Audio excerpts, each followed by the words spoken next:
Napaka-sensitive naman ang ilong mo. Lahat ng tao may baho. Saka normal na naglalabas nun ng katawan ng tao. Akala mo ikaw walang baho no? Saka inaano ba kayo ng amoy ko? Hindi kami makafocus sa trabaho dahil nahihilo kami sa amoy mo. Akala mo ba hindi nakaka-stress kapag may mabaho sa paligid? Nasa opisina tayo, nagsusuot ka ng office attire pero amoy binuro na sibuyas ka. Hindi lang namin masabi sa'yo dahil alam namin na magagalit ka. Pero sobra na talaga. Hindi na ako makatiis lalo na katabi mo pa ako. Alisin mo na yung electric fan sa tabi mo kasi mamamatay na kami sa baho mo. Minsan, ang sariling amoy ay nagiging malaking epekto sa mga nakakasalamuha. Mukha lang itong simple kung sa pansarili. Pero kung sa iba, marami ang nahihirapan magtrabaho o kumilos, lalo na kung mabaho ang kanilang kasama. Ganon kasi si Ethel. Hindi niya inaalala ang mga tao sa paligid niya, lalo na sa amoy niya. Ano kaya ang magiging kaparusahan para magkaroon ng pagkatuto ang mabantot na babae? Oh, okay ka lang ba? Bakit ka nasusuka? Ito, ilagay mo to sa sikmura mo. Mainit yan kasi magkakapisa na ako Ititimpla ko pa lang. Ano ba, nahihilo ka ba? Meron akong katingko dun sa lamesa ko. Hindi ko na talaga kaya, be. Kalilipat ko lang ng upuan pero feeling ko mamamatay na ako sa amoy ni Ethel. Grabe, katabi ko pa siya. Lumapit siya sa akin. As in, ganito lang kalapit mukha niya sa akin. Nagtanong siya, hanep, nanarampal yung amoy ng bibig niya, be. Parang amoy imbornal. Hindi, mas malala pa pala dun. Alam mo yung amoy ng patay na daga? Ganon. Hindi ko kinaya talaga. Ay, Diyos ko, akala ko doon ako sa suka sa harapan ng pisi ko. Si Ate Ethel pala. Kawawa ka naman doon. Kawawa talaga ako, no? Hindi ko talaga kinakaya. Parang gusto ko nalang mag-resign Parang mag-file na ako mamaya. Wala akong pakialam kahit kulang sila ng tao. Awa na lang, Diyos ko po. Huwag lang nila akong itabi sa kanya. Kahit doon na lang ako sa labas mag-office ko, okay lang sa akin. Mag-request ka na lang kaya. Hindi ko rin kasi alam kung bakit hindi pa siya nililipat ng office. Buti nakakaya niyong makasama siya sa dorm, no? Imagine, naka-aircon kayo doon. Lasap na lasap ninyo yung baho niya. Nag-request na kaming magpalipat. Pero kasi, hindi pa kami pinapayagan sa ngayon. Wala raw available na rooms, kaya tinitiis na lang din namin. Hanep, di ko kaya yun, be. Baka sa hallway na lang talaga ako matutulog pag ganun. Grabe naman yun. Sana naman may magsabi sa kanya na linisin niya naman ang katawan niya. Apektado tayo mga nasa paligid niya. Kung hindi siya nababahuan sa sarili niya, maawa naman siya sa atin. Walang ibang ginawa si Marlene kundi ang ireklamo ang katrabaho namin na si Ate Ethel. 1 taon pa lang ako sa trabaho ko habang si Ate Ethel naman mga 3 taon na. Sobrang baho niya talaga. Hindi ko siya nilalait pero mabantot talaga siya. Kakaiba ang amoy niya, parang hindi normal. Lumalabas talaga yon sa singaw ng katawan niya. Hindi ko naman masabi sa kanya na maligo siya. Dahil magkasama nga kami sa iisang kwarto, nakikita ko na hindi siya naliligo. Matutulog siya, tapos gigising siya at magbibihis. Tapos papasok na. Parang hindi ko rin siya nakikita na nagpapalit ng panty niya. Ang dahilan niya, kami-kami lang naman daw ang magkakasama. Saka sayang ang damit niya. Hanggat pwede pa naman daw, hindi niya agad papalitan. Isang araw, bago kami pumasok sa trabaho, siya ang sinundan ko galing sa banyo. Nasuka pa nga ako dahil naiwan yung amoy niya. Amoy ng mabahong pribadong parte ng babae. Isang beses pa, naglabas ako ng saloobin sa kanya, lalo na nung 2 na lang kaming naiwan sa kwarto. Umalis kasi sa trabaho yung isa dahil hindi niya kinakaya na may makasama na ganito kabaho. Itong dorm pala na tinutuluyan namin, Lola Telang, bayad to ng kumpanya. Libre lang to. Kaya kung sino lang ang kasama namin, yun lang talaga. Kung gusto naming mangupahan ng bukod, hindi na yun sasagutin ng kumpanya. Dahil mahal ang gastos ng upahan at nagtitipid ako, kinakaya ko na lang ang amoy ni Ate Ethel. Ate, siguro maligo ka na lang tapos bili ka nung mabango na sabon kesa magpabango ka ng magpabango. Bakit ka ba nakikialam sa akin, ha? Concern lang kasi ako sa'yo. Wala akong pakialam sa'yo. Saka wala akong pakialam sa kahit na sino sa inyong nagsasabi sa akin na mabaho ako. Hanggat wala ako naaamoy sa sarili ko, wala akong problema. Kung may naaamoy kayo, baka sarili nyo yun. Hindi naman sa ganon, te. Hay leche! Bahala kayo sa buhay nyo! Padabog siyang umalis, pero naiwan ang amoy niya. Humahalo ang mabaho at mabango. Kaya mas masakit sa ulo. Bago ako lumabas, binuksan ko ng kaunti ang bintana para habang nasa trabaho kami ay sumingaw naman ang amoy sa loob ng dorm. Natatakot nga ako, baka kasi kumapit na rin sa akin ang amoy niya. Baka hindi ko rin naaamoy ang sarili ko. Kaya lagi akong nagtatanong sa mga kasama ko kung ano ang amoy ko. Hindi ako mabaho. Hindi naman. Maligo ka lang palagi. Huwag kang tutulad doon sa kadorm mo. Baho niya kanina. Tapos ang tapang pa ng amoy ng pabango niya. Grabe yun. Ang sabi sa akin nung dati naming kadorm, may problema daw kasi sa pang-amoy si Ate Ethel. Para bang hindi siya masyadong makaamoy. Kaya siguro hindi niya rin naaamoy ang sarili niya, no? Paano yun? Nirereklamo siya. Bakit kaya hindi siya tinatanggal, no? Kulang sila sa tao, tapos may kayang gawin yung mabantot na yun dito sa work na siya lang may alam. O ito ha, wag mong sasabihin sa kanya. Hindi naman kami nag-uusap nun eh. Nag-try na silang tanggalin siya pero hindi talaga kaya. May naging trainee ata siya, tapos hindi niya tinuturo yung trabaho na yun para hindi siya matanggal. Tapos kahit anong gawin ng iba, hindi nila kaya. Yun yung sa mga sales niya? Oo, ganun nga. Ayan, naamoy ko na naman siya. Papasok yan dito. Ano ba yan? Kailan namang lunch, oh? Grabe. Nasusuka na naman ako. Ay. Maya-maya nga, pumasok si Ate Ethel. Lumapit siya sa amin. Anong ulam mo, be? Uy, lumpia ba yan? Pakagat naman ako. Kakagat lang ako, ha. Kumagat nga siya. Tapos balak niyang ibalik sa plato ko yung kalahati. Pero pinigilan ko siya at sinabi na kanya na lang yun. Nakita ko kasi na may sumama dun sa kinagatan niya. Galing yun sa ngipin niya. Para bang tinga na kinain niya kanina. O baka kahapon kasi hindi naman siya naglilinis ng ngipin niya. Ang sarap nito, be. Saan mo ito nabili? Doon sa labas, te. Yung matanda doon na nagbebenta. Oh, meron pa kaya? Ang dami pa naman nung bumili ako, kaya siguro meron pa. Bibili nga ako. Hindi na nakakain si Marlene dahil sukang-suka siya. Pumagitna ba naman sa amin si Ate Ethel, tapos yung bandang kili-kili niya nakatapat sa bandang mukha ni Marlene. Sensitibo pa naman ang pang-amoy niya, kaya konting baho lang o di niya gustong amoy, bumabaliktad na ang sikmura niya. Nababahuan naman ako, pero parang medyo nasanay ang ilong ko. Nakasama ko ba naman sa iisang dorm, pero may pagkakataon talaga na hindi ko kinakaya. Isang araw, wala kaming pasok noon. Hindi na ako lumabas dahil ang akala ko lalabas si Ate Ethel, pero nasa loob lang talaga siya ng dorm. May dumating din pala akong order noon dahil tinatamad nga akong lumabas. Ano yan, be? Milk tea? Di ka nagsabi sa akin bibili ka. Akala ko kasi tulog ka, te. Cravings ko rin kasi yan ngayon eh.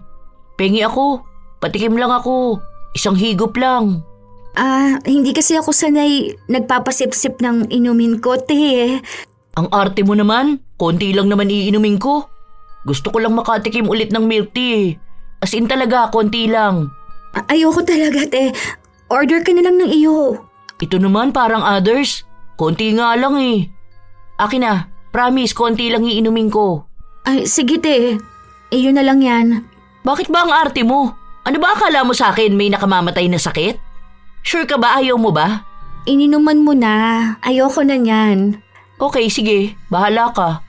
Thank you rito Paano ko ba namang hindi aayawan? Nakadampi na ang labi niya sa straw. Tapos sumayad pa yung ngipin niya na malamang may mga sumama na tartar. O kung anumang dumi sa ngipin niya. Maarte na siguro ko. Pero ayoko talaga na may kasalo ako sa kinakain ko. Kaya kapag nadampian na ng labi ng iba, ayoko na talaga. Madalas na ganon ang ginagawa niya sa akin. Isang araw, pinagsabihan ko na naman siya tungkol sa amoy niya. Gusto ko kasing malaman niya. Ano ba kasing ilong meron ka? Alam mo, ikaw lang pa naireklamo sa akin. Hindi ako ang naaamoy mo Sarili mo na yan. Nagbibigay lang naman ako ng advice sa'yo, te. Para sa'yo rin naman to Kahit sana yung panghugas na lang ng ano mo. Kasi iba talaga yung amoy. Tapos kapag meron ka pa, parang hindi ka kaagad nagpapalit ng napkin mo kahit punong-puno na. Malansa kasi yung amoy nun, te. Tapos sana mag-deodorant ka. Ako, sinasabi ko to para hindi ka napag-usapan ng mga katrabaho natin. Kasi sa totoo lang, ayaw ka nilang katabi. Mas ayaw ko naman silang katabi, no? Hindi naman po pwedeng ganun yung sasabihin mo, te. Paano kapag nasa labas ka, ang lakas kasi ng putok mo? Ang kapal naman ng mukha mo. Wala akong amoy, no? Saka ang mahal ng pabango ko para sabihin mong amoy putok ako. Hindi naman ako nagsisinungaling, te. Hindi ko may paliwanag kung anong klaseng amoy yun. Pero talagang kapag katabi ka namin, o kaya dadaan ka, parang naninipa yung amoy mo. Kung ikaw kaya ang sipain ko. Tandaan mo malapit ang bibig sa ilong. Kaya yung naaamoy mo sa akin, naaamoy mo yung sarili mo. Huwag mo ibintang sa ibang tao ang sarili mong baho, Para sa'yo naman tong sinasabi ko Kasi parehas tayong babae. Nakakahiya naman kung pag-uusapan ka ng hindi mo alam, di ba? Ang dami na kayang nagrereklamo dun sa office. Tapos hindi ka pa nagtutoothbrush. Tapos ang hilig mong makisubo ng pagkain sa iba. Nakikinom ka pa ng tubig o kaya ng milk tea. Kung alam mo lang na amoy bulok na bagang yung bibig mo, sana magpa-check up ka naman, te. Magpalinis ka ng ngipin mo o kaya magpabunot ka. Tapos kahit na hindi ka nagsasalita, naaamoy na bad breath ka Hindi nga ako yun. Ang tigas naman ang ulo nyo. Hindi nga ako mabaho. Alam mo, wag mo na ako bad tripin. Matutulog na lang ako. Maligo ka bukas, te. Linisan mo ang sarili mo. Tapos magpalit ka ng sapin mo kasi parang 3 years na rin pati punda mo Hindi ka pa rin talaga tumitigil magsalita, ano? Ano ba problema mo sa akin? Apektado ka ba ng amoy ko? Apektado kami, te. Kasi sa totoo lang, hirap kami makapagtrabaho ng maayos. Naka-aircon tayo, tapos may fan pa sa gilid mo. Kapag binubuksan mo yun, papunta sa amin yung amoy mo. Sobrang baho talaga, te. Nahihilo kami. Sumasakit yung ulo namin kaya sa halip na makapag-focus kami sa trabaho, pinipilit namin kayanin yung amoy. Hindi naman ako magsasabi ng ganito kung hindi totoo, te. Wala lang talaga silang lakas ng loob sabihin sa'yo kasi nga magagalit ka. Bahala kayo dyan. Basta alam kong hindi totoo yung pinagsasasabi mo. Wala akong putok dahil wala naman ako naaamoy na mali sa sarili ko. Tamad kayo magtrabaho, yun ang totoo. Kaya hindi kayo kumikilos. Isisisi niyo pa talaga sa akin, alam ko na. Kaya mo sinasabi yan para bumaba ang self-confidence ko, no? Kaya ako nga sinasabi para nga maging maayos ka naman. Te, babae ka. Proper hygiene sana. Yung private part mo, as in, may amoy talaga Tapos kapag naguhubad ka pa ng sapatos mo, ang baho ng paa mo. Tapos madalas, tinatapat mo pa sa electric fan. Hala, sorry Pasensya na kung naaamoy niyo yung sarili niyong baho. Kahit na anong sabihin ko, hindi talaga siya nakikinig. Ako lang ang may lakas ng loob na magsalita sa kanya dahil kapag ibang tao ang gumawa nun, aawayin niya lang. Malakas siya mang-asar at mambuli sa opisina. Pero kapag siya na yung pinagsabihan kahit na totoo, magagalit siya. Kapag nagalit siya, gagawa siya ng paraan para manira ng ibang tao. Hindi ko alam kung bakit matamad na tamad siyang asikasuhin ang sarili niya. Kasi sa totoo lang, ang dali naman sanang maglinis ng katawan. Iniisip ko nga kung paano ba siya noong bata siya. Ganyan na ba siya katamad? Ganyan ba talaga siya kabaho? Kapag pinagsasabihan siya, hindi siya nakikinig? Kahit na pinagsabihan ko na siya noon, kinabukasan, hindi siya naligo. Nagpalit lang siya ng damit tapos inubos niya lang lahat ng pabango sa katawan niya. Parang sinasabi niya sa akin na mabango na siya. Pagpasok sa opisina, nakita kong naka-face mask na ang mga katabi niya at may salompas na ginupit na nakalagay sa sentido nila. Mukhang makapal din ang tissue na nasa loob ng face mask. Nagpatuloy ang trabaho hanggang sa nagsalita si Marlene. Baka naman pwedeng wag mo nang itaas ang kilikili mo at ipahangin niya sa electric fan. Grabe ng toxic ng hangin eh. Nalalanta na yung halaman. Baka kami naman mamatay niyan. Bakit ba pati ito pinakikialaman mo? Pinapawisan ang kilikili ko eh. Yun na nga. Pawis ang kilikili mo kaya mas mabaho yung naaamoy namin. May nakasalpak na nga nakatingin ko sa ilong ko, mas nangingibabaw pa rin yung bantot mo. Naka-face mask ka, kaya yung amoy ng hininga mo yung naaamoy mo. Kapag kasi pinagsasabihan kang amoy baktol ka, hindi ka nakikinig. Maligo ka naman sana. Hindi yung puro kapabango. Hindi ka naman naglilinis ng katawan mo. Inuna mo pa talaga mag-makeup ha, kesa maglagay ng deodorant. Hindi mo ba kayang bumili ng tawas? O sige, ako na lang ang bibili para sa'yo, pero utang na loob. Sabunin mo naman ang kilikili mo, tapos lagyan mo ng tawas. Ang baho mo talaga. Napaka-sensitive naman ang ilong mo. Lahat ng tao may baho. Saka normal na naglalabas nun ng katawan ng tao. Akala mo ikaw walang baho eh, no? Saka inaano ba kayo ng amoy ko? Hindi kami makafocus sa trabaho dahil nahihilo kami sa amoy mo. Akala mo ba hindi nakaka-stress kapag may mabaho sa paligid? Nasa opisina tayo, nagsusuot ka ng office attire, pero amoy na binuro na sibuyas ka. Hindi lang namin masabi sa'yo eh, dahil alam namin na magagalit ka. Pero sobra na talaga. Di na ako makatiis lalo na katabi mo pa ako. Alisin mo na yung electric fan sa tabi mo kasi mamamatay na kami sa baho mo. Ayaw mo makaamoy ng mabaho. Doon ka sa impyerno. Oy, bakit pa papunta doon kung andito na yung amoy demonyo? Ay talaga ba? Eh di mas lalo ko itataas at ipapaamoy sa inyo yung kilikili ko. Akala nyo ang aarte nyo. Mas lalong inasar ni Ate Ethel ang mga katabi niya. Sinasadya niya talaga na ipaamoy ang kilikili niya. Dahil sa inis ni Marlene, mukhang kinuha niya yung deodorant niya at inispray niya kay Ate Ethel. Doon na sila mas nagtalo pa, kaya napatawag sila sa HR. Dalawa yata silang napagsabihan. Hindi ko pa alam kung anong pinag-usapan doon, pero mamaya magtatanong ako kay Marlene. Nagpatuloy ang trabaho namin hanggang sa nagtanghali na. Nung kumain na kami, nagtanong agad ako kay Marlene. Pinagalitan kaming dalawa, pero yung HR natin pipi masyado no? Hindi magsabi ng totoo. Nakakainis. Hindi niya sabihin na ang bantot naman talaga ni Ethel. Kahit naman anong sabihin kay Ate Ethel, hindi naman siya nakikinig. Sinabihan ko na nga siya. Tapos nagsuggest na rin ako pero wala eh. Ayaw niya magbago. Tapos mas lalo pa siyang nang-aasar. Yun na nga ang isa sa kinaiinis ko. Itinaas niya pa sa bangko niya yung paa. Pwede lahat nagsingawan. Nakaka-stress. Ang lala talaga. Para naman sa kanya yung sinasabi. Kaya walang nagsasabi sa kanya kasi nahihiya o kaya natatakot sa kanya. Kaso hindi ko talaga kinaya kanina. Sobra. Pawis na pawis siya. Ay, kung alam mo lang, akala ko hindi na ako makakahinga kanina. Kaya panay ako paalam pupunta ng CR eh. Hindi pa ako tapos sa trabaho ko. Mamadaliin ko ang kumain para makagawa na ako. Kapag andyan na kasi yon, wala na. Mamatay na naman ako. Hindi ko alam paano siya magbabago. Ayaw niya kasing linisan yung sarili niya eh. Lagi niyang sinasabi na wala siyang naaamoy. Tapos mahilig siya sa make-up. Nakakasuka siyang babae sa totoo lang. Ay, nako. Kaya siguro kahit rentahin na siya wala siyang jowa. Sino ba namang makakatiis sa ganyan ano? What if nag-anuhan sila? Sige nga, tapos itinaas niya yung kilikili niya. Di namatay ang jowa niya. Pero mahal daw ang pabango niya. May pambili naman siya nun, pero ayaw niyang bumili ng tama lang para sa kanya.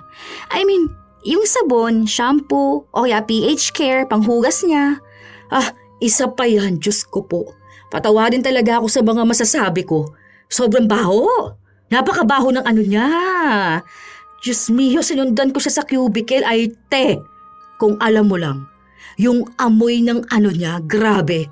Amoy patis na, ewan ko, hindi mo maintindihan. Basta sobrang baho, na parang malansa. Feeling ko yung panty nun, nangingitim na eh. Alam mo yung may lumalabas sa kanya tapos natuyo sa panty tapos hindi pa pinapalitan. Ganon na ganon ang amoy. Baka akala mo, hindi ko alam ang amoy. Magka-dorm kaya kami. Kaya nga sabi ko na bumili siya ng pH care. Para naman kako mawala yung amoy. Kung hindi kaya magpa-check up siya. Kasi kako hindi talaga normal na maamoy yung ano ng babae. Baka may sakit na siya. Hindi lang kamo siya naguhugas, period. Kahit tubig lang yun kung maayos siya naglilinis, hindi siya mangangamoy. Kaloka. Ewan ko nga paano mo natitiis yun. Hindi ko talaga kaya yung ganun. Ang baho niya, grabe. Ayaw pang makinig. Kapag sinasabihan siyang mabaho, akala mo inaapi ng mundo. Parang naman sana sa kanya yung sinasabi na yun. Oo nga sana magbago naman na si Ate Ethel ano. Sayang, ang ganda pa naman niya. Aanhin naman niya yung ganda niya kung mabantot siya, di ba? Ilang araw pa ang lumipas, wala pa ring nagbabago kay Ate Ethel. Minsan pinaaalalahanan ko siya pero ayaw niyang tanggapin na may kakaiba talaga siyang amoy. Hilig niya rin kasing kumain nung pagkain na sumisingaw sa katawan niya. Madalas yun pagkain ng ibang bansa, lalo na yung maraming mga pampalasa saka mga sibuyas. Yun din ang naiisip kong dahilan kung bakit hindi umaayos ang amoy niya. Wala akong pasok noon, umuwi ako sa amin. Dun lang ulit ako nakalanghap ng sariwang hangin. Pero noong kinagabihan na, umuwi na rin ako. Nakasakay ako noon sa LRT. Punuan pero nakaupo ako. Noong bumukas ang pinto sa isang estasyon, napansin kong pumasok si Ate Ethel. Medyo malayo siya sa akin pero tanaw ko ang reaksyon ng mga katabi niya, lalo na nung itinaas niya ang kanyang kamay. Halos mahimatay na yung katabi at nasa unahan niya. May isang ginang na sinita siya pero di ko narinig kung ano ang sinabi sa kanya. Alam mo na nga nasiksikan dito ang arte mo pa. Malamang halo-halo na ang amoy ng mga tao rito. Kung ayaw mo naman pala makaamoy ng pawis o mabaho, sana nagtaksi ka na lang, di ba? Napaka-arte mo naman. Akala mo ang ganda mo no? Mukha ka kayang likod ng binti na puro varicose veins. Mukhang nagalit yung ginang. Ang alam ko lang sinasabi sa kanya na mabaho siya, pati yung mga katabi niya. Pero wala siyang ibang pakialam. Itinaas niya pa nga lalo ang kanyang kamay kung saan naamoy ng mas marami. Siksikan pa naman nun. Talagang may nakatayo at nakasiksik malapit sa kilikili niya. Hindi siya nakakatuwang tingnan dahil naaawa ako doon sa mga mas malapit sa kanya dahil alam ko kung ano ang amoy niya. Iisang istasyon lang ang binabaan namin pero hindi ako lumapit o sumunod sa kanya dahil nahihiya ako. Ewan ko kung paano niya ako nakita noon habang naglalakad ako papunta sa sakayan ng jeep. Andyan ka pala? Di mo man lang ako tinawag. Hindi kita nakita, te. Wala kasi ako sa lamin eh.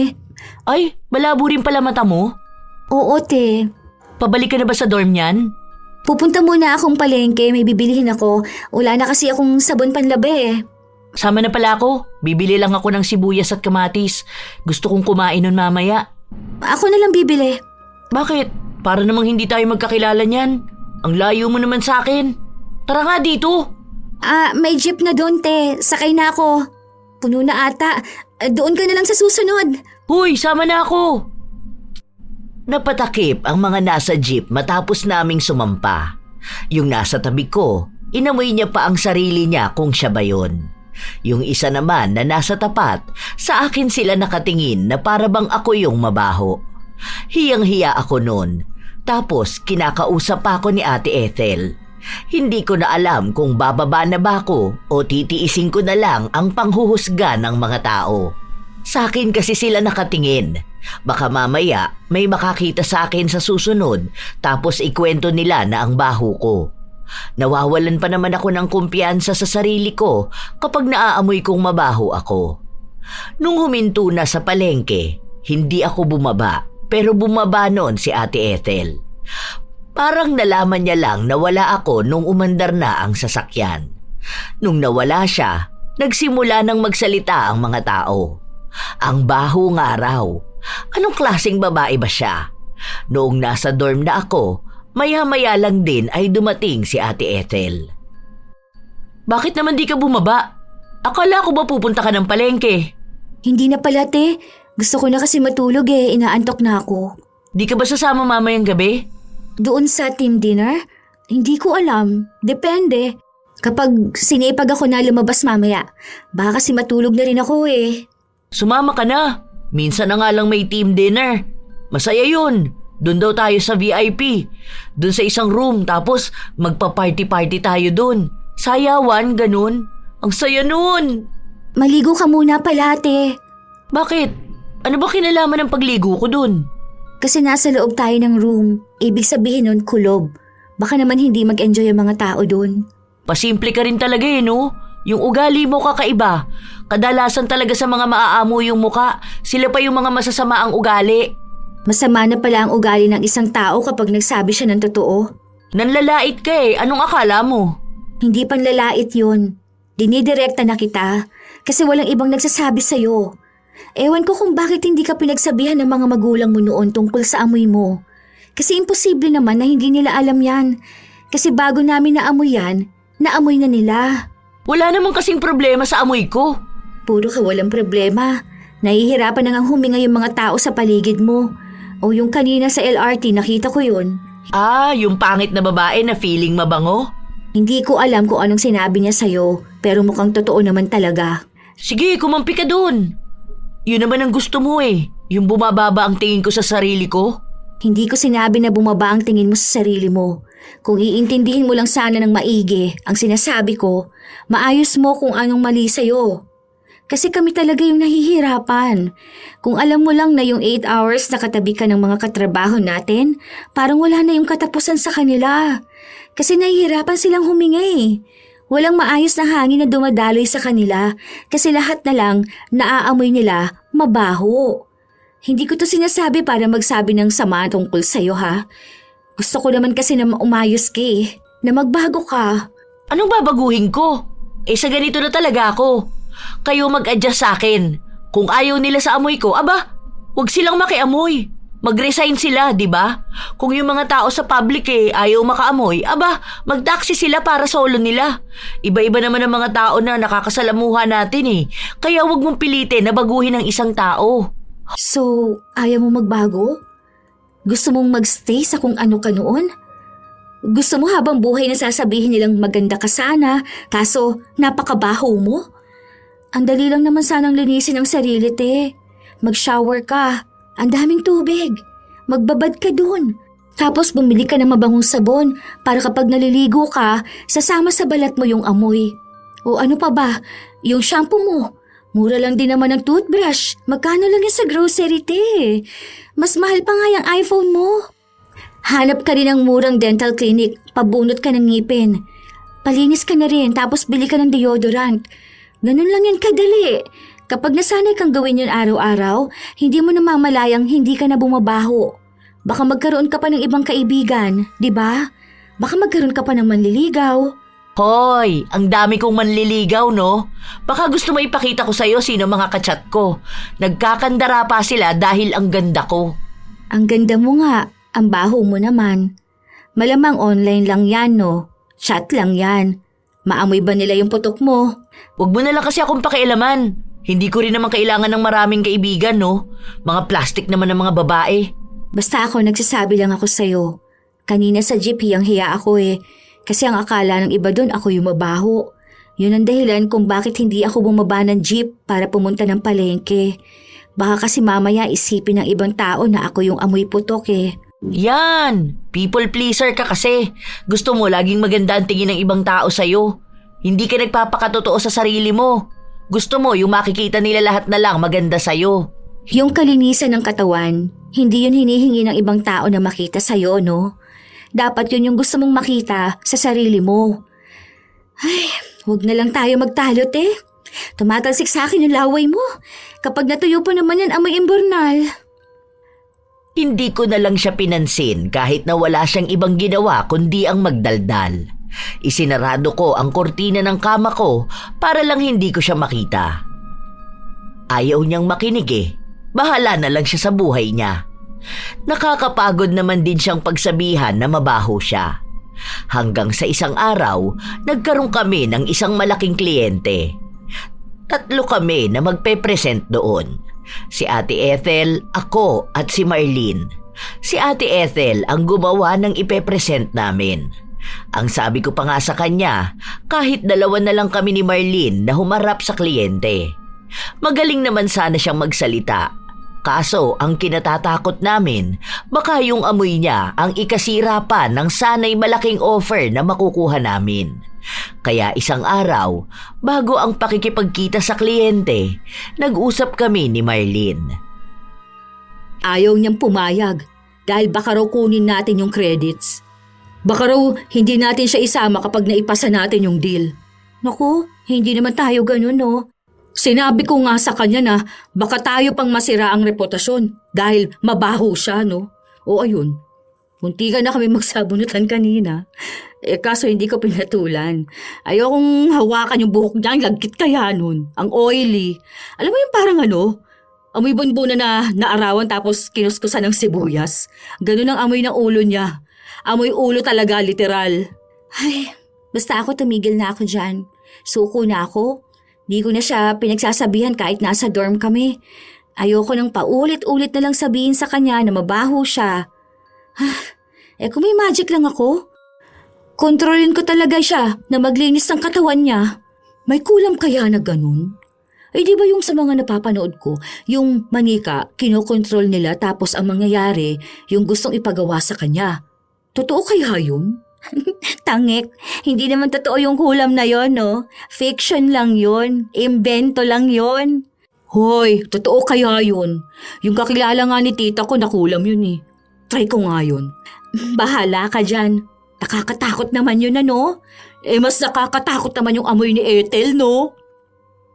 Hindi ko alam kung tinotoo nga yun ni Marlene. Kasi hindi naman talaga ako naniniwala sa mga kulam na yan, Lola Telang. Ilang araw ang lumipas, haharap na kami sa kliyente. Pero pagpasok pa lang namin sa isang silid kung saan naroon ang kliyente, umalis na agad ito. Walang sinabi sa amin, walang paalam, walang paliwanag kung bakit. Basta umalis lang. Ilang sandali lang, pinatawag kami ng boss namin. Galit na galit siya dahil nga umayaw na yung kliyente. Pinaliwanag namin na hindi naman namin naipresenta ang offer at ang sabi sa amin dahil daw wala kaming maayos na paglilinis sa sarili at sa katawan. Ang ibig sabihin pala ng kliyente namin na amoy niya yung kakaibang mabaho na galing sa katawan ni Ate Ethel. Hindi pinay yung kliyente, pero parang galing siya sa bansa na talagang gusto niyang malinis ang taong kakausapin niya. Hindi ko naman siya masisisi. Dahil sino ba naman ang gustong makausap ng taong mabaho? Ang arte nun ah. Hayaan nyo na yun. Ang taong nakakaamoy ng mabaho, yung sarili nila ang naaamoy nila. Sayang yung commission dun. Okay na yung presentation eh. Sana kasi naliligo muna no bago humarap sa client. Hello? Ano na naman pinaparinig mo sa akin dyan? Magtatalo pa kayo. Wala na nga yung client. Paano? Hindi naman sana mawawala yung client kung may isa dyan na alam ang proper hygiene. Hindi yung mga tao sa paligid niya ang mag-a-adjust sa baho niya. Kaya ayokong kasama sa team yan eh. Paano? Lagi inaatrasan ng kliyente. Hindi pa matuto. Tumatandang paurong. Ayos ka. Buisit ka pala eh. Ano ba? Tumigil na nga kayo. Ang kulit niyo naman eh. Dito pa kayo sa office magtatalo. Kahit mag-away pa kayo, kahit magbugbugan pa kayo, walang mangyayari. Hindi pa rin natin nakuha yung client. Isa rin naman ako sa naiinis dahil sa nangyari. Nasayang ang puyat ko para lang makapagpresenta ng maayos. Tapos aayawan lang kami dahil sa baho ni Ate Ethel. Ilang oras pa ang lumipas. Laging nagbabangayan sina Marlene at Ate Ethel. Pero ako, hinahayaan ko na lang silang dalawa. Isang umaga, maaga akong nagising noon dahil maliligo ako. Nagulat ako na parang bukas ang shower. Naliligo ata noon si Ate Ethel. Maya-maya pa, lumabas siya ng banyo. Naligo siya. Sa unang pagkakataon, nakita ko siyang naligo ng maayos. Ang problema lang, ang sabon niya, naaamoy ko na sabon ko. Hiniram ko muna sabon mo, Bea. Ang kati ng katawan ko sobra. Tapos yung panghilod mo rin, kinuskus ko sa paa ko. Yung panghilod, te. Yung maliit na parang toothbrush. Brush ko yun sa mukha ko eh. Tsaka bakit mo naman ginamit yung sabon ko? Sabi ko sa'yo bumili ka ng sarili mong sabon, di ba? Ang katinga ng katawan ko, di ba? Hindi matanggal-tanggal kaya binasa ko. Nung kinuskus ko nang walang sabon, ayaw talaga matanggal. Kaya naglagay ako ng sabon. Nakita ko dyan sa gilid ng higaan mo, ginamit ko muna. Para sabon lang ayaw mo pang ipahiram. Personal kasi yung sabon ko. Ayan, nangangati ka na sa sobrang kabahuan mo. Pero sa susunod naman, gamit mo yung gamitin mo ha. Huwag yung sa iba. Nagpalit ako ng sabon. Tawagin na niya akong maarte, pero hindi talaga ako sasabon na ginamit na ng iba. Baka mamaya sa akin pa lumipat yung amoy niya. Habang nasa trabaho kami, reklamo siya ng reklamo na para daw bang may butlig sa kilikili niya. Pigsa pa nga ang sabi niya. Baka kasi kailangan mong maligo araw-araw. Tinutubuan daw ng pigsa kapag hindi naliligo. Tapos maglagay ka ng tawas. Baka mawala yan. Pati yung putok mo. Ang lakas ng putok mo ngayon. Ang kati ng singit ko. Animal naman oh. Bakit naman biglang nagkaganito? Magpalit ka naman kasi ng panty mo. Bakit ba ang dami mong sinasabi? Hindi mo naman to katawan ah. Hindi ko nga yan katawan pero tong hangin na nasa paligid namin, damay kaming nakakalanghap. Ako nga, Dose. Hindi ko alam kung kailan ako magtatanggal ng face mask. Kapag malapit ka kasi feeling ko mamamatay ako sa amoy mo. Nakikiamoy na nga lang kayo? Hay, kainis! Kati talaga, sobra. Ang sakit naman kapag kinakamot at kinukuskus. Hay, buisit naman talaga. Ang kati talaga oh. Ligo-ligo din kasi. Pwede ba manahimik ka, ha? Hindi ka naman nakakatulong sa akin eh. Ikaw ba itong nakakatihan ng ganito? Tumutulong na nga kami sa'yo eh. Ikaw kaya yung ayaw makinig sa amin. Maligo ka kasi. Yung maayos na ligo tapos linisin mong sarili mo. Magtawas ka, ganun. Para naman makahinga-hinga kami rito, oy. Akala ko nga dahil sa nangyayari kay Ate Ethel, itutuloy-tuloy na niya ang paglilinis sa kanyang katawan. Pero hindi pala. Parang tinitiis niya pa rin ang katikati niya. Basta wag lang siyang maglinis ng katawan. Ramdam ko na ginagawa na lang niya yon para manginis ng mga tao sa paligid niya. Isang gabi, pagka-uwi namin, kating-kati siya sa katawan niya. Be, pwede bang pakamot naman ako ng likod ko? Ha, ayoko nga ate. Hindi na madadaan sa kamot yan ano. Maligo ka naman kasi. Ang arte mo naman. Magpapakamot lang naman ako eh. Ang kati talaga. Sige na. Maligo ka dun oh. Hindi yan gagaling kung hindi ka maglilinis ng katawan mo.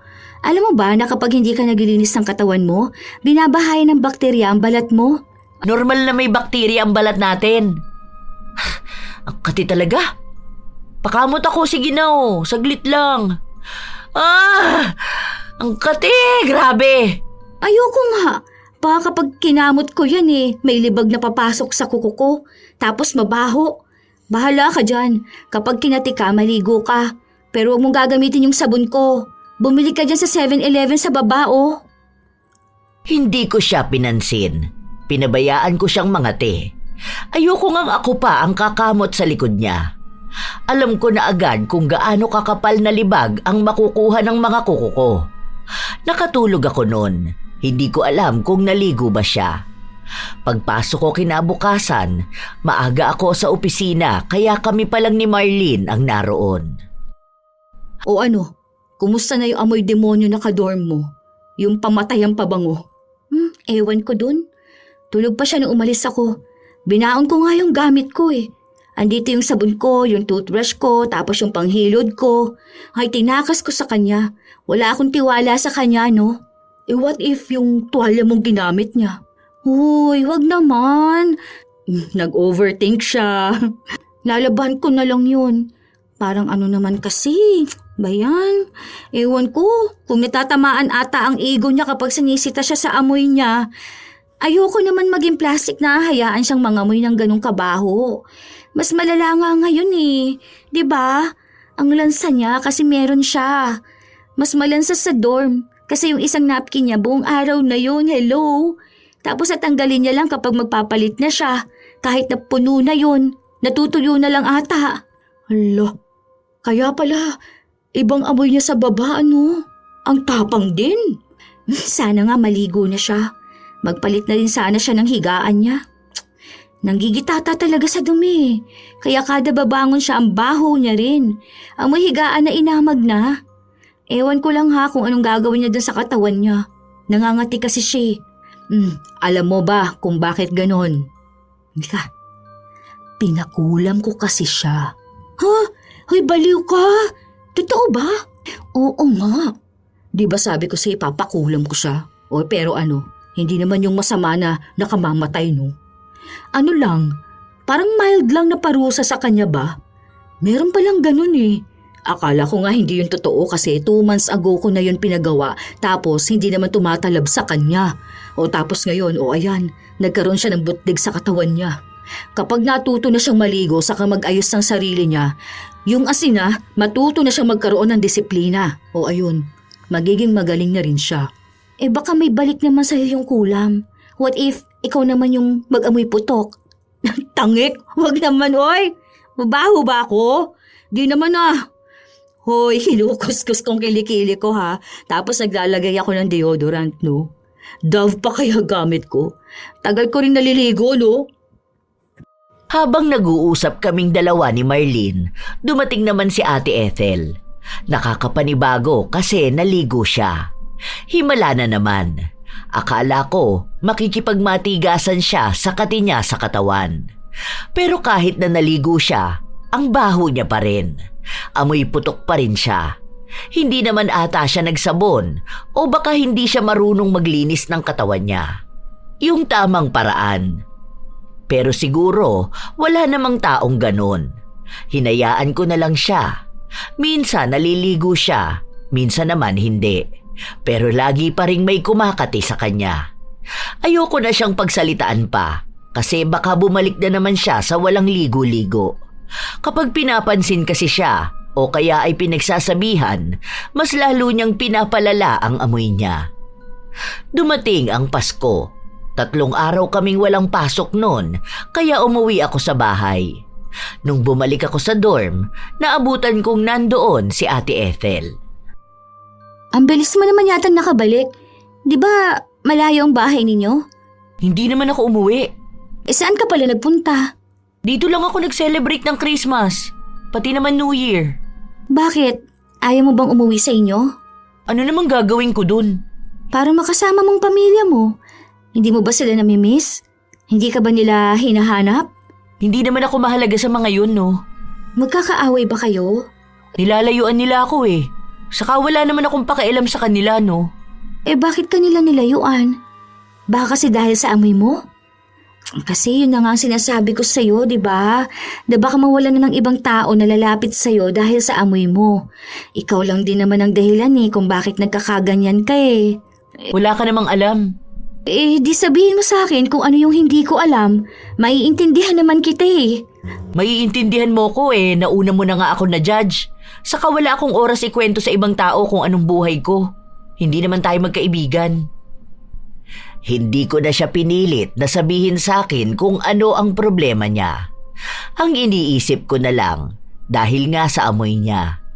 Baka nagsawa na rin ang pamilya niya sa kanya na lagi na lang siyang pinaaalalahanan. Nung sumunod na taon, maayos naman ang lahat sa trabaho namin. Sadyang si Ate Ethel, hindi pa rin talaga siya nagbabago. Bagong taon na, amoy last year pa rin. Diyos ko naman, uy! Hoy, umayos ka nga dyan. Huwag mo nang asarin. Magbabago rin yan. Tingnan mo nga bagong ligo siya ngayon. Bagong ligo nga siya, pero ang baho niya pa rin. Hanggat hindi niya inaayos ang paglilinis niya sa sarili niya, magiging mabaho pa rin yan. Mas lumalala pa. Dapat diregaluhan ko siya ng sabon at panghilot eh. Hindi nga yan umuwi sa kanila eh. Kahit ng New Year, hindi ko alam kung saan siya nag-celebrate. Paano kasi siyang uuwi sa kanila wala pang ang New Year, amoy putok na siya. Hindi nga. Kawawa kaya siya. Oh, hindi niya ba yun alam na pati pamilya niya nababahuan na sa kanya? Mukhang may iba pang dahilan na hindi natin alam eh. Basta ang alam ko lang, ang bantot niya. Sana mawala na yung putok niya para makahinga naman ng mga tao dito sa office. Parang titiisin na lang niya yung kulam sa kanya kesa linisan ang katawan niya. Parang wala na rin ata siyang pag-asa na magbago no? Hindi ko rin naman alam kung anong isasagot ko dahil hindi ko naman alam kung may balak pa bang magbago si Ate Ethel. Lalo na kung hindi niya rin naman naaamoy ang sarili niyang baho. At kapag naamoy ng iba, parang sa ibang tao niya pa isinisisi na nababahuan sa kanya. Ilang araw lang din ang lumipas, lagi pa ring problemado si Ate Ethel sa mga katikati niya sa katawan. Ay, buisit naman talaga! Ang kati, grabe! Hindi na ba mawawala itong mga kati na to? Hindi na ako nilubayan, buisit! Pwede bang ipatanggal ko na lang tong balat ko? Pati dito sa kilikili ko hindi na nawala. Paano ka ba naliligo? Bakit pati pagligo ko kailangan mo pang alamin? Wala naman. Nagtatanong lang ako. Kung hindi naman makakatulong sa pag-unlad mo, wag mo nang alamin. Baka kasi hindi ka marunong maligo. Anong tingin mo sa akin, tanga? Pati ba naman pagligo hindi ko pa alam? Iniinsulto mo ba ako? Hindi naman sa ganun. Kaya nga ako nagtatanong, di ba? Kasi kaya baka ganyan ang amoy mo. Kasi hindi mo alam kung paano mo tamang lilinisan ang sarili mo. Kung nahihiya ka magtanong sa iba, pwede naman sa akin Pwede naman kitang turuan. Marunong ako maligo, no? Ayoko lang dahil ang dami kong ginagawa. Nakakatamad kaya yun. Ayoko na lang makialam. Pero kung gusto mo lang naman ng may magtuturo sa'yo, lapit ka lang sa akin. Hindi naman ito makakarating sa kahit na sino sa mga katrabaho natin. Kahit kay Marlene. Kung yun lang yung paraan para makatulong ako sa'yo na magbago naman ang amoy mo o kaya mawala yung nasa katawan mo. Usapang babae sa babae na lang ito. Kasi sa totoo lang, nasasaktan din naman ako kapag may nasasabi sa kapwa ko babae. Kahit hindi tayo magkaibigan tutulong naman ako sa'yo. Hindi ko alam kung bakit gano'n ang inalok ko sa kanya. Bigla ko na lang yun nasabi. Alam ko naman na wala naman sigurong tao na hindi marunong maligo o kaya ay hindi marunong maglinis ng sarili. Kasi bata pa lang itinuturo na yon. O kaya mag-search na lang siya sa Google kung paano ba ang tamang paraan ng pagligo ng tao. Pero kung hindi niya maintindihan, pwede ko naman siyang turuan. Yon ay kung gusto niyang matuto at magbago. Ilang linggo pa ang lumipas, hindi niya hinihingi ang tulong ko. Kaya hinayaan ko siyang mainis at umiyak sa pangangati ng kanyang katawan. Isang araw, nasa labas na naman ako. Nakasakay na naman sa LRT. Katulad ng inaasahan, laging punuan. Nakita ko na naman si Ate Ethel. Bahong-baho na naman sa kanya ang mga katabi niya. May isang lalaki na hindi naman ganon katanda. Katabi niya lang, galit na galit sa kanya pero hindi niya sinasagot. Kilala ko siya. Kapag sinabihan siyang mabaho ng sino man, pabalang niyang sasagutin. Pero hindi siya kumibo sa lalaki. Para bang hinahayaan niya lang na ipahiya siya. Nung bumaba na si Ate Ethel, bumaba na rin ang lalaki at pinagsasabihan pa rin siya. Ako naman, bumaba ako kahit na hindi ko pa naman estasyon. Sinundan ko sila. Mukhang magkakilala sila. Hindi na ako nagpakita noon. Pagbalik ng dorm, siguro mga 8:00 nung dumating si Ate Ethel. Sana matanggal na lang ang balat ko. Buwisit na mga butlig kasi to eh. Ay, gusto ko na lang kuskusin ng kutsilyo. Sabunin mo lang yan, gagaling yan. Wala ka namang ganito kaya wala kang alam sa nararamdaman ko. Buti sana kung pati ikaw nangangate. Pero nagkaroon din naman ako ng kati-kati sa katawan ko. Minsan kasi nasa paraan lang yan ang paglilinis ng katawan ng tao. Ang kati talaga. Ay, nakakainis. Ang irritable na ng balat ko. Puisit! Nakita kita kanina ah. Bakit hindi ka ata nakipag-away dun sa lalaki na inaaway ka? Ano bang sabi niya? Na mabaho ka? Ganon? Alam ko kapag pinagsasabihan ka ng ganon, pumapalag ka eh. Wala kang pakialam kung matanda na. Basta ipaglalaban mong sarili mo. Oh, bakit hindi ka nakapalag dun sa lalaki? Saan mo ako nakita? Sa LRT. Parang pinapahiya ka na niya eh. Hindi mo pa siya inaaway. Tapos sinundan ka pa ata niya kung saan ka pupunta. Kilala mo ba siya? Wala ka na ron. Ah, mukhang kilala mo nga. Tatay mo ba? Hindi siya kumibo. Dumiretso lang siya sa higaan niyang ayaw niyang palitan ng sapin. Hindi ko na inulit ang tanong ko dahil mukhang ayaw naman niyang sabihin kung ano ba ang ugnayan nilang dalawa ng lalaki. Isa pa, hindi ko rin naman dapat pakialaman ang buhay niya. Kung may balak siyang sabihin kung sino yun, hindi siya tatahimik na lang basta. Isang araw, habang kumakain kami ni Marlene, may nabanggit siya sa akin. Mukhang katulad lang din doon sa nakita ko. Basta, lalaki yun eh. Tapos parang panot na. Medyo hawig sila. Baka tatay niya yun. Tapos sinisigawan siya dyan sa labas. As in, dinuduro talaga siya, be. Sabi pa sa kanya, kababae niya raw tao ang bantot niya. Ganon. Amoy putok. Nakakahiya nga raw. O tapos wala raw tatanggap sa kanya kasi ang baho-baho niya. Hindi siya pwedeng makasama sa iisang bahay kasi halatang dugyot siya. Basta, mas malala pa sa akin magsalita. Di ko na maalala yung ibang sinabi sa kanya. Kung ako sigawan at pagsabihan ng ganun sa labas, naku po, baka umiyak ako ha. Sabihan nga lang akong amoy pawis ako, naiiyak na ako sa hiya eh. Teka, yung lalaki parang may balat dito banda sa tenga? Dito ata sa kanan? Oo, ganun nga. Teka, nakita mo ba yun? Basta dito banda, tapos may peklat pa nga yun eh. Yun lang naalala ko. Pero kahawig talaga ni Ethel. Kung hindi niya tatay yun, baka kamag-anak niya. Yun nga ata yung lalaking galit din sa kanya sa LRT eh. Baka nga tatay niya. Kasi hindi siya sumasagot eh. Sabi ko na magkakilala talaga silang dalawa eh. Kasi sinusundan siya talaga. Baka nga. Kasi kapag hindi niya kaano-ano yun, kawawa sa mga sagot niyang walang kwenta. Ngayon, alam mo na kung bakit hindi siya umuwi nun? Kasi nga, ayaw siya ng pamilya niya.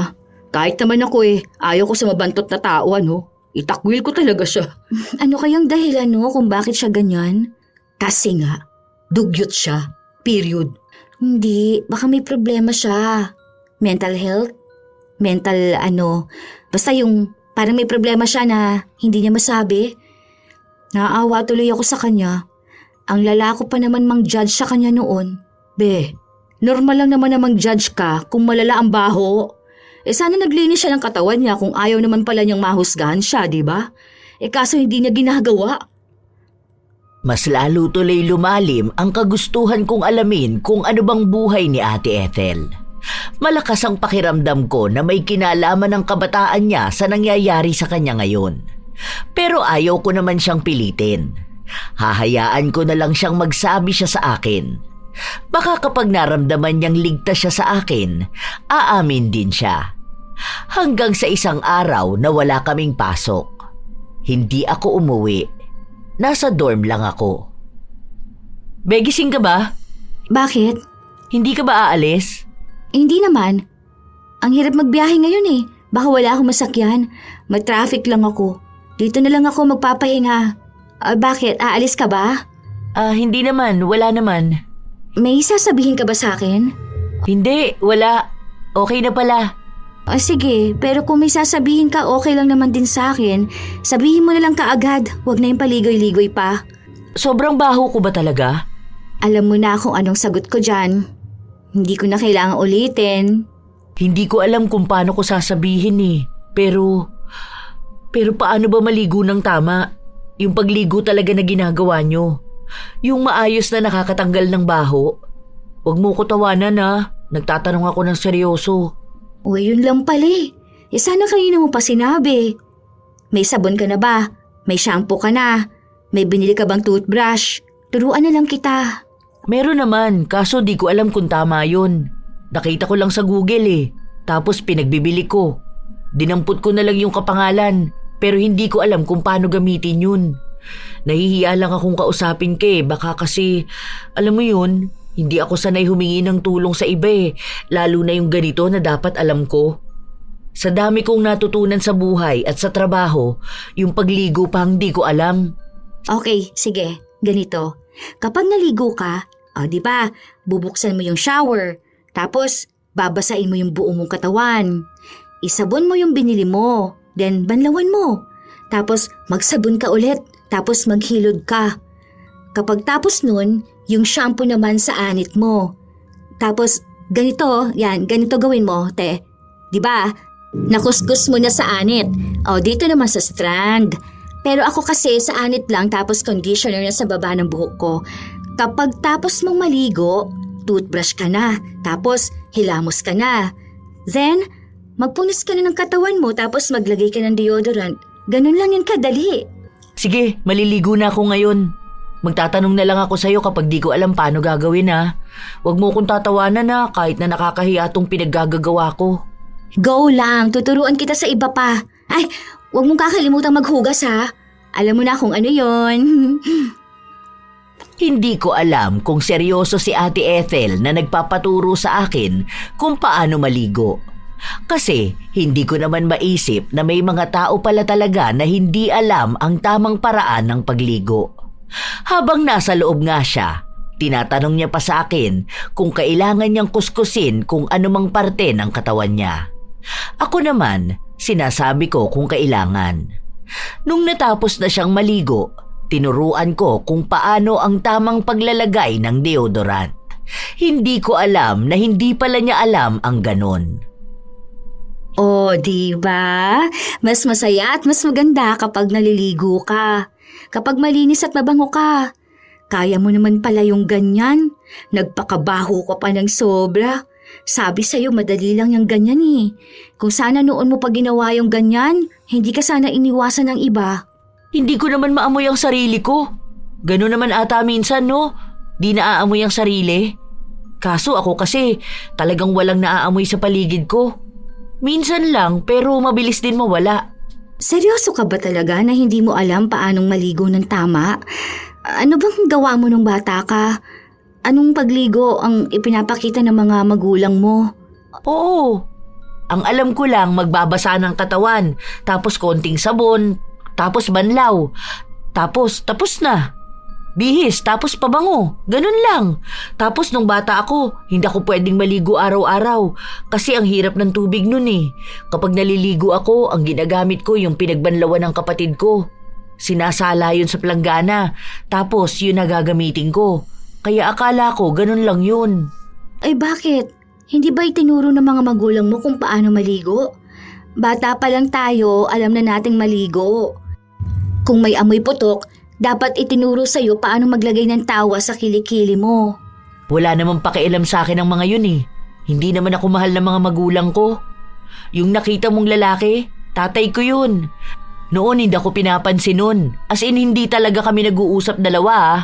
Kapag nasa bahay ako, kahit tingnan di niya ginagawa. Kailan lang ako pinansin nun? Nung ang baho ko tapos nakakahiya raw sa mga tao sa paligid namin. Seryoso ba? Mukha ba ako nagbibiro? Kaya nga wala akong pakialam sa sarili ko eh. Kasi wala namang may pakialam sa akin. Kaya hinayaan ko sarili ko. Kasi bakit ko pa ba aalagaan kung wala naman nag-aalaga sa akin nun? Parang ayaw na nga ako mabuhay ng mga magulang ko nun eh. Kaya ayun, siguro nadala ko na hanggang sa paglaki ko. Hindi ko alam na ganyan pala yung pinagdaanan mo. Pero kahit na, dapat kahit na hindi ka nila mahal mahal mo yung sarili mo. Alagaan mo kung hindi ka nila kayang alagaan. Kasi sa totoo lang, ikaw talaga yung may kakayahan na mahalin ang sarili mo. Hindi ko rin naman yan natutunan noon. Wala nga nagturo sa akin, di ba? Elementary, high school, hanggang college ako. Walang nagsasabi sa akin kung mabaho ba ako. Wala sa mga naging kaibigan ko. Wala nga akong pang-amoy. Mahina yung naaamoy ko, kaya paano ko malalaman kung mabaho ako?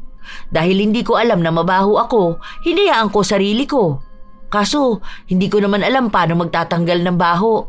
Hindi ko naman masisisi yung mga di nagsasabi sa akin na mabaho ako eh. Kasi baka nga nakaka-offend. At totoo naman din yun. Pero sinasabi ko sa'yo noon na mabaho ka, di ba? Pero dito ko sinasabi kapag tayong dalawa lang. Kasi ayaw ko rin naman na mapahiya ka. Alam mo naman, ego na rin siguro. Inangkin ko na lang din siguro yung baho. Kasi hanggat hindi ko naman naaamoy, wala namang problema sa akin. Saka yun lang din yung paraan ko para mapansin. Kasi sa totoo lang, bata pa lang ako noon, wala nang pumapansin sa akin. Kaya nung naging mabaho ako, parang nakikilala nila ako. Sa maling paraan pa ako nakilala, no? Pero sana ngayon baguhin mo na ang sarili mo, ha? Kasi kung alam mo lang gaano kahirap sa aming mga naaamoy ka. Ang baho kasi talaga eh. Tsaka parang limitado na lang yung hangin sa mundo. Tapos ang mapupunta pa sa amin yung may amoy pa. Sana nga kayanin ko na, no? Bigla ko na lang din kasi naisip na baka tama na yung mga masasakit na salita na naririnig ko sa ibang tao. Na baka tama na yung pinapakita ko na wala akong pakialam. Pero ang totoo nun, nasasaktan ako. Na mabaho ako, pero wala naman ako magawa. Kapag ba sinabi ko sa kanila na hindi ako marunong maglinis ng sarili ko, seseryosohin ba nila ako? Pagtatawanan pa ako, kasi ang tanda ko na. Paghuhugas lang kapag may regla, hindi ko pa alam. Paghuhugas lang kapag may regla, hindi ko pa alam paano ang tamang paraan eh. Nanonood nga lang ako nun sa YouTube paano maglagay ng napkin sa panty. Kasi walang magtuturo sa akin. Sorry ha, kung na-judge kita. Hindi ko naman kasi alam na ganyan pala kahirap sa'yo yan eh. Hindi ko lang din kasi talaga kinakaya yung amoy mo. Tapos nasa iisang dorm lang tayo. Iniisip ko pa nga na sobra naman yung katamaran mo eh. Oo nga pala, yung higaan mo magpalit ka ng mga sapin mo ha. Yung punda mo, yung kumot mo. Ako na lang din magtuturo sa'yo paano maglaban ng tama. Yung sa panty mo tsaka sa ibang gamit mo sa katawan mo. Tsaka yung sinabi ko sa'yo na pagpapalinis mo ng ngipin mo. Magpabunot ka ng ngipin kasi bulok na yung bagang mo eh. Yan yung isa sa dahilan kung bakit ang baho ng hininga mo. Ito kayang nasa katawan ko. Yung mga butlig na to, mawawala kaya to? Tapos yung dito sa kilikili ko.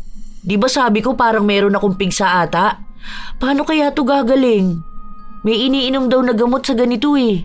Matatanggal yan, basta gawin mo lang ang mga turo ko sa'yo kung paano ka magkakaroon ng malinis na katawan. Akong bahala sa'yo, kahit na hindi mo naaamoy ang sarili mo, magiging mabango ka. Nakinig naman sa akin si Ate Ethel. Kung anong sasabihin ko sa kanya, yon ang ginagawa niya. Tuwing umaga, bago kami pumasok, nauuna akong maligo. Tapos siya na yung susunod. Minsan, nahihirapan siyang pilitin ang sarili na maligo, pero lagi kong pinapaalala sa kanya ang kagustuhan niyang magbago. At hindi siya magbabago kung mananatili siya sa dati niyang ginagawa. Halos 1 buwan na ganun. Araw-araw kong itinuturo sa kanya ang tamang paraan para alagaan ang sarili niya. Doon na nagbabago ang amoy niya. Hindi naman kasi ganong kadali na nawala ang amoy niya dahil nga matagal na panahon yung nanatili sa kanyang katawan. Pawala na ng pawala ang baho niya, hindi gaya noon na nananapak talaga. Isang tanghali, sabay na naman kaming kumain ni Marlene. O siguro naman pwede na ako magtanggal ng face mask ano. Ang galing! Buti naman natuto na siyang maligo at maglagay ng deodorant. Sabi sa'yo eh, nagbabago talaga ang mga tao. Anong ginawa mo? Ako? Wala ah. Siya nagbago sa sarili niya. Hindi ko naman mababago ang isang tao, no? Sa kanila pa rin naman manggagaling ang pagbabago. Oh, in fairness, mas maganda siyang tingnan kapag ganyan na malinis siya. Tapos hindi siya yung sobrang bantot. Yung anghit niya na gumuguhit sa ilong ah. Diyos mio. Oh, teka, ikaw naman. Ano nang balak mo doon sa kulam? Kawawa naman siya. Hindi naman nawawala yung mga butlig sa katawan niya. Tapos lagi siyang nangangati. Kahit na madaling araw naririnig ko siyang nagkakamot eh. Ewan ko kung nakakatulog siya na maayos. Hindi ko rin alam eh. Hindi ko na kasi makita yung mangkukulam. Nakita ko lang yun sa kung saan eh. Hindi ko alam kung saang lupalop na siya ngayon pero sabi niya kapag nagbago daw si Ethel, mawawala yun. Ayan, gumawa ka ng kasalanan na hindi mo alam paanong aalisin. Masama ang pangkukulam ha. Oy, bakit? May magandang dulot naman sa kanya. Natuto siyang maligo at maglinis ng katawan niya. Kahit na te, hindi pa rin natin alam kung anong pinagdaraanan ng tao. Kaya wala tayong karapatan na magparusa sa kanila, no? Hindi maganda ang pangungulam, okay? Gawan mo yan ng paraan kung paano mawawala ang kulam sa kanya. Ikaw rin, bahala ka. Baka bumalik sa'yo yun. Baka maging amoy demonyo ka rin. Yung amoy bulok na bagang. Tapos ano yung sinasabi mo? Amoy ihi ni Satanas. Hoy, kumatok ka naman dyan. Huwag ka magsalita at nakakatakot yung ganyan. Para kang ano rin eh, no? Ako, nagsasabi lang ako ate ha. Kasi nga gumawa ka na mali. Baka bumalik sa'yo, mali din. Basta, hihingi na lang ako ng tawad kay Ethel. Basta wag lang ako maging amoy ihi ni Satanas. Teka, nasaan ba yun? Kakausapin ko na lang siya. Hinayaan ko si Marlene na humingi ng tawad kay Ate Ethel dahil naniniwala pa rin naman ako, Lola Telang, na kahit na maganda ang intensyon ng isang tao, mali pa rin talaga ang lumapit sa itim na kapangyarihan. Hindi ko alam kung anong pinag-usapan ng dalawa pero mukhang nagkabati naman sila. Sila kasi ang madalas na magkaaway sa opisina. Nagkapatawaran sila, tapos naging maayos din. Mga isang buwan din ang lumipas na laging naglilinis ng sarili niya si Ate Ethel. Kusaan na niyang ginagawa yon, kahit na hindi ko na ipaalala sa kanya. Minsan siya na nga yung nauunang naliligo kaysa sa akin. Hindi ko alam kung ano yung iba niyang binibili, pero meron na siyang nalalaman na mga kaartehan sa katawan. Mga pamahid, yung iba naman skincare. Natuto na siyang mahalin ang sarili niya. Naalagaan ang sarili niya na hindi niya nakuha noon sa pamilya niya. Isang araw, nakita ko na lang na sumasandok siya ng asin at inilalagay niya sa tabo na may tubig. Anong ginagawa mo, te? Ewan ko kay Marlene pero sabi niya maligo raw ako ng may asin eh.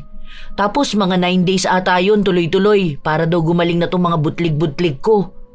Di ko alam kung saan niya yun nalaman. Pero kasi parang may napagtanungan daw ata siya, ganun. Sige. Kung gagaling ka naman talaga dyan, sige na, ligo ka na. Hinayaan ko na siyang gawin kung ano ang gusto niyang gawin. Mukhang yun din ang paraan para matanggal ang kulam na pinagawa sa kanya ni Marlene. Noong nakapag-usap kami ni Marlene, sinabi niya na lumapit na siya sa albularyo. Pinagamot na niya si Ethel at umamin siyang siya ang may gawa nun. Dahil kung hindi raw nalaman, baka ibinalik sa kanya ang kulam. Natakot siya, kaya napahingi siya ng tawad. Nangako rin daw siya na kahit na kailan ay hindi na niya gagawin yun.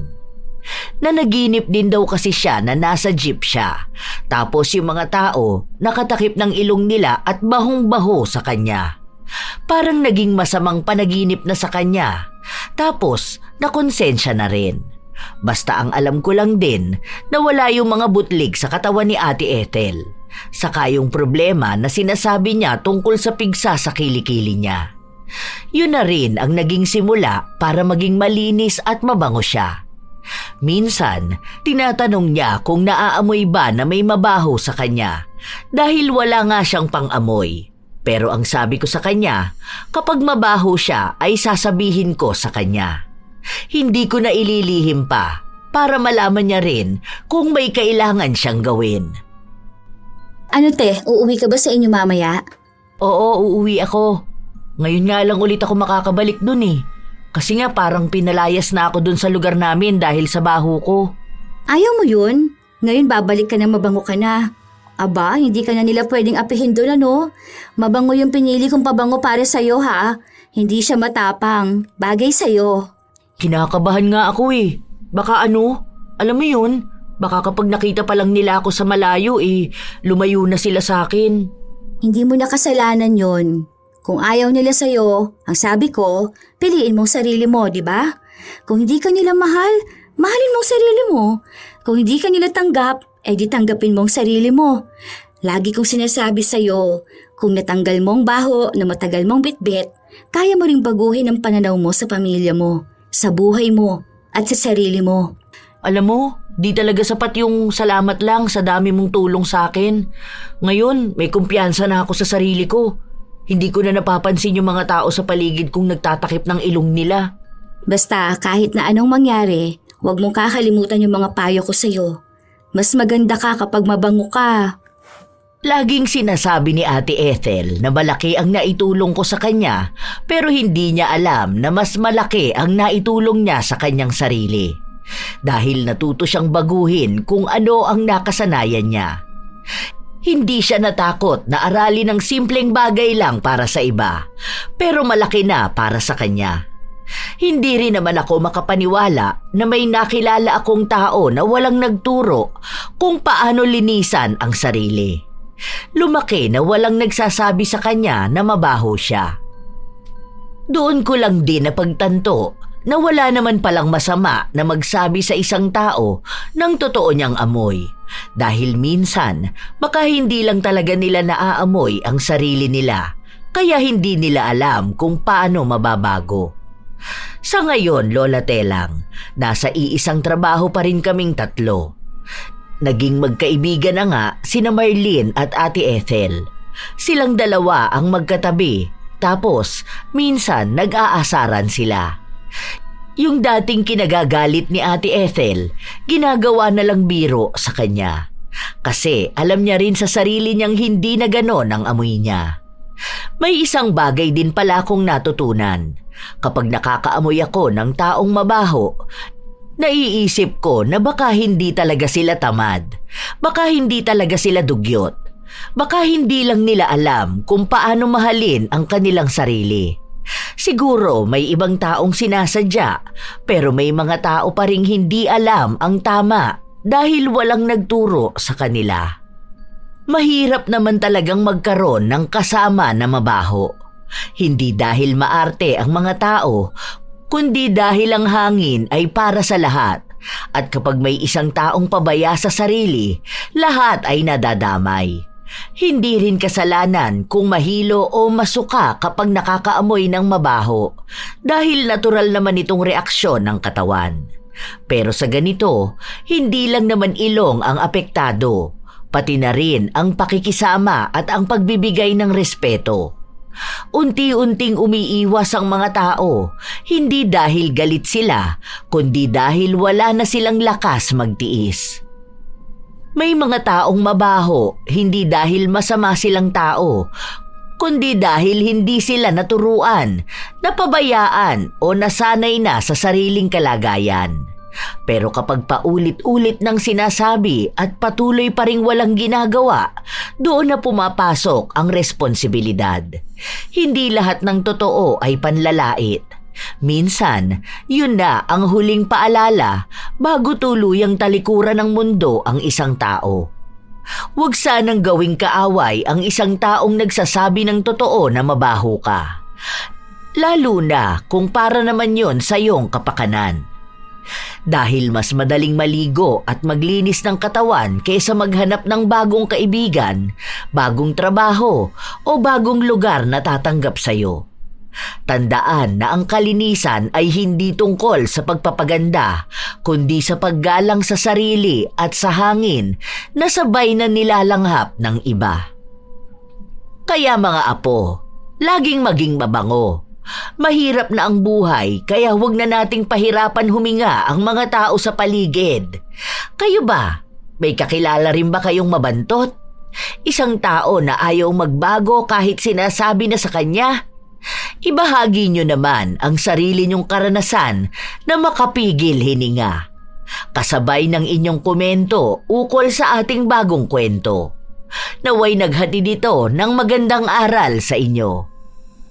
Shout out sa ilan sa mga masusugid na tagapakinig ng mga istorya ni Lola Telang.